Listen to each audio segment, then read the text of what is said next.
அஸ்ஸலாமு அலைக்கும் வரஹ்மத்துல்லாஹி தாலா வபரகாத்துஹு. அன்பானவர்களே, நம்ம வாழ்க்கையில் நல்லா இருக்கணும்னு ஆசைப்படுவோமா, இல்லை நாசமாக போகணும்னு ஆசைப்படுவோமா? எல்லாரும் நல்லா இருக்கணும்னு தான் ஆசைப்படுவோம். அப்படி நாசமாக போகணும்னு ஆசைப்பட்டீங்கன்னா, ஒரு 7 விஷயத்தை செஞ்சீங்கன்னா கண்டிப்பாக நாசமாக போயிடுவோம். 1. அல்லாஹ்வுக்கு இணை வைப்பது.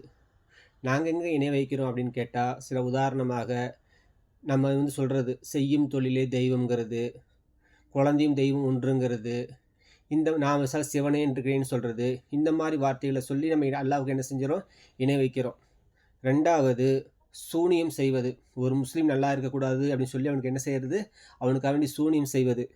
3வது அநியாயமாக ஒரு முஸ்லீமை கொலை செய்வது. 4வது வட்டி பொருள் என்று தெரிந்தும் அந்த வட்டி பொருளை சாப்பிடுவது. 5வது அனாதையான எத்தீமான குழந்தைகளுடைய பொருள்களை அபகரித்து என்ன செய்வது, சாப்பிடுவது. 6வது போரில் புறமுதுகிட்டு ஓடுவது. 7வது ஒரு பத்தினியான பெண்ணை விபச்சாரி என்று பட்டம் சூட்டுவது. இந்த 7 செயல்கள் நம்ம செய்தோம் என்று சொன்னால் கண்டிப்பாக நம்ம வாழ்க்கையில் நாசமாக போவோம் என்பதில் எவ்விதமான சந்தேகம் இல்லை. இதை நான் சொல்லலைங்க, நம்ம நபிகள் நாயகம் ரசூல் ஸல்லல்லாஹு அலைஹி வஸல்லம் அவங்க சொல்லியிருக்கிறாங்க. ஆகவே இந்த 7 விஷயங்களை விட்டும் நாம் தவிர்ந்து அல்லாஹ்வினுடைய அன்பையும் அருளையும் பெறுவதற்கு அல்லாஹ் நம் அனைவருக்கும் கிருபை செய்வானாக.